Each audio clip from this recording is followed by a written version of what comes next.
ये अल्लाह से मुकाबले का नतीजा है। इन्होंने वहदहुल्लाह शरीक को छोड़ के जब बुतों की पूजा पे लग जाएंगे हमारे मुसलमान, तो फिर ये नतीजा, ऐसे नतीजे तो सामने आएंगे ही ना।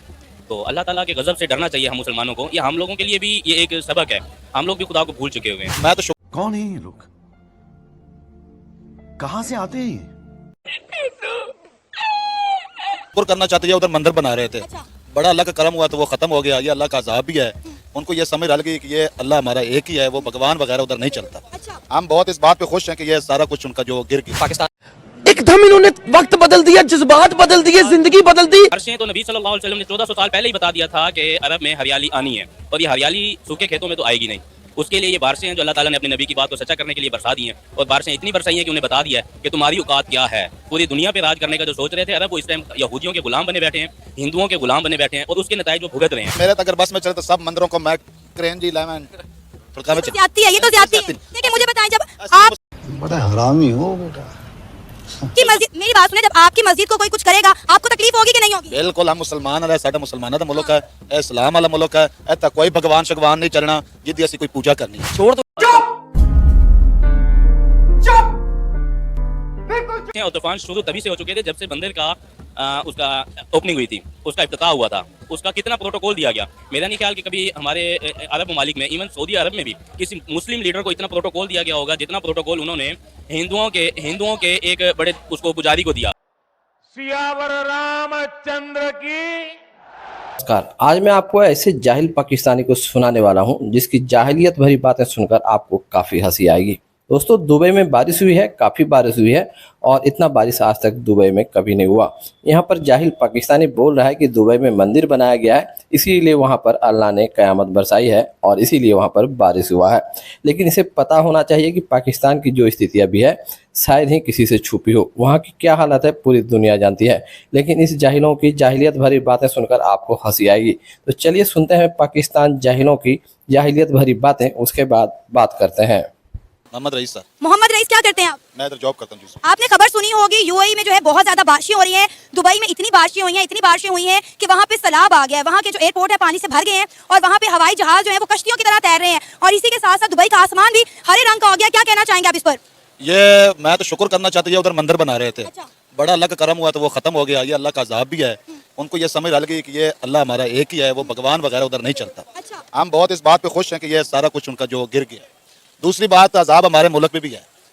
पंजाब से में रहने वाले फसल तैयार है, उधर बारिशें हैं तो वो सारा कुछ गिर रहा है। सिर्फ उन पे अज़ाब नहीं, अज़ाब हमारे मुल्क में भी है। नहीं, मेरी बात सुनिए, आपको ये बात किसने बताई कि वहाँ पे जो मंदिर बन रहा था वो बह गया है या रुड़ गया? बल्कि मंदिर तो बन चुका है वहाँ पे। नहीं, मैंने तो अभी इस तरह ड्यूटी पे आऊँ तो लड़कों ने बताया कि उधर वो मंदिर उनका गिर गया या रुड़ गया है। अच्छा। खुश वहाँ से रुड़ गया या गिर गया है, तो अज़ाब है, अल्लाह का अज़ाब। अल्लाह का अज़ाब से डरना चाहिए। हमारा अल्लाह एक है, ये उनको पता चल गया कि अल्लाह से कोई किसी का माफ नहीं। तो फिर पाकिस्तान में भी अजाब आना चाहिए। पाकिस्तान में भी तो बहुत सारे मंदिर हैं। नहीं, मंदिर ठीक है, अज़ाब है ना। फसल तैयार होते थे, इधर वो बारिश की होती है, गोला होता है, सारी फसल खत्म हो जाए। इसी तरह पंजाब में आप देखें, फसल तैयार होंगे तो वो बारिश की सारा कुछ खत्म हो गया। ये अज़ाब नहीं तो और क्या है? मुझे तो लगता है कि पाकिस्तान ये जेलसी फैक्टर में बात कर रहे हैं, क्योंकि यूएई के ताल्लुकात दिन ब दिन इंडिया के साथ बेहतर और पाकिस्तान के साथ खराब होते जा रहे हैं, इसलिए आप लोग इस सबको अल्लाह का अजाब का रंग दे रहे हैं और इस तरह की बातें कर रहे हैं। हमारे साथ अल्लाह है। अच्छा। उनके साथ जो भी, हम अल्लाह के सिवा कुछ नहीं। बेशक जो मर्जी उनकी ताकत, हमारे साथ अल्लाह है। सही। अच्छा, यूएई में तो मंदिर बन गया, पाकिस्तान में भी मंदिर है, सिंध में भी मंदिर है, कराची में भी मंदिर है, लाहौर में भी मंदिर है। तो आपको क्या लगता है कि जिन जिन इलाकों में मंदिर है फिर वहाँ अजाब आना चाहिए? बिल्कुल आना चाहिए। मेरे तो अगर बस में चले तो सब मंदिरों को मैं क्रेन जी लेमन ज्यादती है, ये तो ज्यादती है। देखिए मुझे बताएं, जब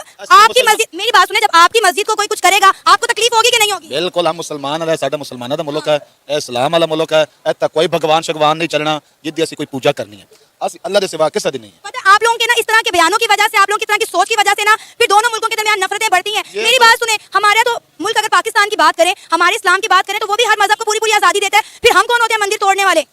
मैं तो ये कहता हूँ, देखिए मैं तो इधर लाहौर में तकरीबन 10-12 साल, किसी ने ये बताया ये हिंदुओं के घर हैं, ये मुसलमानों के घर हाँ हैं। जी। लेकिन ना देखें, फ़र्क पड़ता है जब आपके हमसाया इस तरह का तटक मटक पड़ता है फ़र्क। अगर वो कहते हैं ना कि आपने अगर मौलवी के साथ चलना तो आप बंदा मौलवी बन जाता है, अगर हिंदू के साथ चलना आप हिंदू बन। बच्चों के ऊपर असर पड़ता है। मैं ये कोई असर नहीं पड़ता। मुझे ये बताएं, 1947 से पहले सब एक साथ रहते थे, तो कितने मुसलमान जो हैं वो हिंदू हैं या कितने हिंदू हैं जो मुसलमान हुए? मुझे आप इस चीज़ का हिसाब बताएं। नहीं, मुझे नहीं पता, सॉरी। तो फिर आप किस बिहाफ पर ये बात कह सकते हैं? आपको पता है अभी भी पाकिस्तान से ज्यादा हिंदू जो है वो हिंदुस्तान में रहते हैं, तो क्या वो हिंदू हो गए हिंदुओं के साथ रह के? मैं कहता हूँ जो गलत है वो गलत है। मैं अल्लाह के सिवा किसी को नहीं मानता। ठीक है। मेरा अपना ज़मीर है। मैं ये नहीं कह सकता ये बंदा मुसलमान है या हिंदू, उसका अपना मजहब है। लेकिन मैं मंदिर के साथ साथ जो है वो हिंदुओं से भी नफरत करते होंगे। बिल्कुल, मैं मुसलमान है, मैं हिंदू ना रोटी नहीं खाना जायज़ करता। एक बंदा काफिर है, साढ़े अल्लाह ना मन मैं बैठ रोटी खाने लग पाऊँ, मेरा ज़मीर मंदा है। एक बंदा अल्लाह ने मंदा ही नहीं है तो उसी दिन बह के रोटियां तो क्रिकेट खेलो, अपना ज़मीर है, जाना अल्लाह को है। हमारे प्यारे रसूल जो भी हैं वो भी हिंदुओं के साथ तजारत करते रहे हैं। बिल्कुल, वो मेरे ते संभाले तो पहले जो मर्जी होता रहा, अच्छा। लेकिन मैं जो हो संभालिया कि हिंदुओं नाल मैं नहीं टुरना, भाਵੇਂ जो मर्जी हो। मैं तो आपको ये बात नहीं कह रही, लेकिन कम से कम आप अपनी सोच तो बदलनी चाहिए ना। इस तरह की मनफी सोच रखेंगे तो मजीद कशीदियां बढ़ेंगी। फिर आप लोग कहते हैं जी हिंदुस्तान में रहने वाले मुसलमान महफूज नहीं है। आपके बयान के बाद तो मुझे ये लगता है कि पाकिस्तान में रहने वाले हिंदू महफूज नहीं है। कि वो जब वो हिंदू वाले जो इंटरव्यू देते हैं पाकिस्तानियों के खिलाफ, आपने कभी सुना है वो गाली के बगैर बोलते भी नहीं? हमने एक गाली भी नहीं निकाली, किसी मुसलमान ने गाली भी नहीं निकाली। मैं आपको गाली से बढ़कर बातें तो आपने कर दी ना। आप उनके इंटरव्यू सुनाओ तो आपने कहना वो एक बात कहते पीछे 5 गाली निकालने वाले खड़े होते हैं हिंदू। हमने गाली नहीं निकालते, हम ये कहते हैं मुसलमान है। आप उनके मंदिरों को मस्मार करने की बातें कर रहे हैं, इससे बड़ी बदतमीजी। उन्हां मंदिर नहीं, उन्हां घर भी रोड बन जाए। इतनी नफरत की क्या वजह है हिंदुओं के साथ, हिंदुस्तान के साथ, उनके मंदिरों के साथ? हम तो जब उनके मुल्क में जाते हैं, मैंने कई ऐसे पाकिस्तानियों के इंटरव्यू किए हैं जो हिंदुस्तान जाते हैं, वो कहते हैं हमें बड़ा प्यार मिला वहाँ के लोगों से, और आपके दिल में इतनी नफरत, इतना जहर उनके लिए। नहीं, मेरे कुछ जहर नहीं। मैं कहता हूँ अगर मेरे बारे में अच्छा सोचेगा तो मैं जरूर उसके बारे में अच्छा सोचूंगा। हम मुसलमान हैं, हम रहम दिल वाले हैं। अच्छा। अगर मेरे बारे में अच्छे या मेरे बच्चों के और मेरे पाकिस्तान के बारे में अच्छे सोचेगा, हम जरूर अच्छा सोचेंगे। देखिए मेरी ना इंडियन से मुलाकात हुई है, इसी तरह आपकी जो न्यूज़ सुनते हैं वो पीछे एक बंदा इंटरव्यू दे रहे होता है इंडियन वाले, और पीछे जो 5-6 भगोड़े होते हैं वो गाली निकाल रहे होते हैं। हमने हमारे साथ ये मुसलमान भाई सब खड़े, किसी ने बोला है कुछ इंडिया ये है इंडिया वो है? हम अल्लाह के बंदे हैं, उनको समझना चाहिए कि अल्लाह के सिवा कोई भी नहीं। हर एक अपना अपना मजहब है ना, हम किसी के ऊपर अपना मजहब लागू नहीं कर सकते, और इसकी इजाजत तो इस्लाम भी नहीं देता। इस्लाम में तो जबर है ही नहीं। वो कहते हैं कि प्यार से दावत दें, तलवार से नहीं। बिल्कुल, असं प्यार से ताबेदार, असं तो उन्होंने कुड़ियां ले आके शादियां मुसलमान की तो तुहानू भी पता होना चाहिए। साडे स्टार वैन लड़की लैके याद मुसलमान करते, बच्चा पैदा होता मुसलमान ही होता। इस तो बड़ा तो पाकिस्तानी की करे? कोई हिंदू तो कभी नहीं सीखी हिंदू, चल हिंदू इधर आपकी वो मजहब नहीं चेंज करते। आपकी गई ना सीमा है इधर, यहाँ से 4 बच्चे लेकर हिंदुस्तान। वो मैंने भी सुनी है, पता नहीं पाकिस्तानी है या क्या है मुझे नहीं पता, लेकिन सुनी काफी है कि 4 बच्चे ले गई है। पता नहीं वो उनकी अपनी हो यार, ये नहीं पता। अपनी नहीं है, यहाँ पाकिस्तान की है। इतनी खबरें चली हैं, अपनी दफा बारी है तो आपको कुछ पता ही नहीं होता। नहीं पता, वो सिंध की, सिंध के बंदे खड़े हैं, उधर सिंधियों गल करो, तुम्हारी खानदान की गई हुई है, सिंधी है ना, कराची की है। कराची की है। मैंने उसकी हिस्ट्री सारी सुनी है। तो अगर ये बताएं, आपने बचपन से इंडिया के बारे में हमेशा गलत ही सुना है, जो इतनी नफरत, इतनी आग उगल रहे हैं आप उनके बारे में, अगर आप ये बहुत सोच रखते हैं तो हम अपने बच्चों को क्या सिखाएंगे? हमारे सियासतदान तो जाते हैं कि दोस्ती हो। बात सिखाऊंगा कि अल्लाह के सिवा किसी की इबादत नहीं करनी। तो दोस्तों सुना आपने कि जाहिल पाकिस्तानी कैसे बता रहा है कि दुबई में इसीलिए बारिश हुई है क्योंकि यहाँ पर अल्लाह का फजल हुआ है। दुबई में मंदिर बनाया गया है इसीलिए वहाँ पर बारिश हुई है। तो किस तरह की जाहिलियत भरी बातें यह कर रहा है, सुनकर आपको हंसी आई होगी।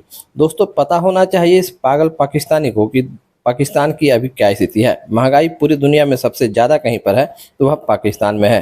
जहाँ पर भारत में आलू 20 रुपये किलो है, पाकिस्तान में आलू 100 रुपये किलो है। आलू भारत में 20 रुपये किलो है और पाकिस्तान में 300-250 रुपये किलो प्याज है। इसी तरह से हर चीज़ इतनी महंगी है कि लोगों के पहुंच से बाहर है, लोग भूखे मरने को मजबूर हैं।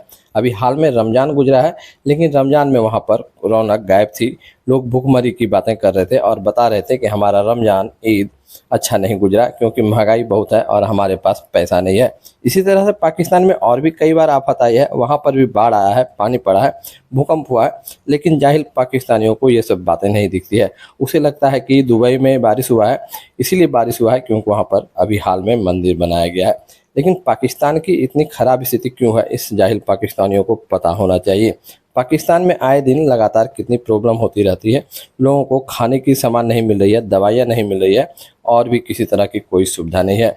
लेकिन पाकिस्तानियों को सिर्फ जज्बा दिखता है कि हम मुसलमान हैं इसीलिए पाकिस्तानी अच्छे हैं, बाकी जो भी है गैर मुसलमान वह बुरा है। लेकिन पाकिस्तानियों को पता होना चाहिए कि दुनिया में 57 मुस्लिम मुल्क हैं, लेकिन कोई भी पाकिस्तानी जाहिल की तरफ बात नहीं करता, सिर्फ दिन रात इस्लाम की बातें नहीं करता।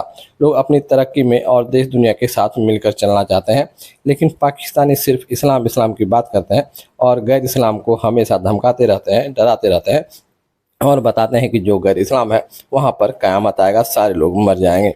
तो कैसी जाहिलियत भरी सोच है, सोच कर ही और देख कर काफ़ी अजीब सा लगता है। लेकिन पता नहीं पाकिस्तानियों को क्यों ये बातें समझ में नहीं आती है, अपने को सच्चा मुसलमान बताते रहते हैं और देश दुनिया से कटे हुए। तो दोस्तों ऐसे जाहिल पाकिस्तानी को आप क्या कहना चाहते हैं, कमेंट में अपनी राय का इजहार जरूर करें ताकि ऐसे पागल पाकिस्तानियों को पता चल सके कि भारत के लोगों की सोच कैसी है और भारत के लोग क्या सोच रखते हैं। हम लोग कभी भी किसी धर्म का बुरा नहीं चाहते हैं, आप जिस धर्म को मानते हैं उसे फॉलो कीजिए, लेकिन दूसरे के धर्म का इज्जत करना हम लोग जानते हैं और सिखाते हैं, लेकिन ये बात पाकिस्तानियों को पता नहीं है। तो दोस्तों आज की वीडियो कैसी लगी कमेंट में जरूर बताएं। वीडियो अच्छा लगे तो वीडियो को लाइक करें, कमेंट करें। मिलते हैं अगले वीडियो में, तब तक के लिए वंदे मातरम, जय हिंद।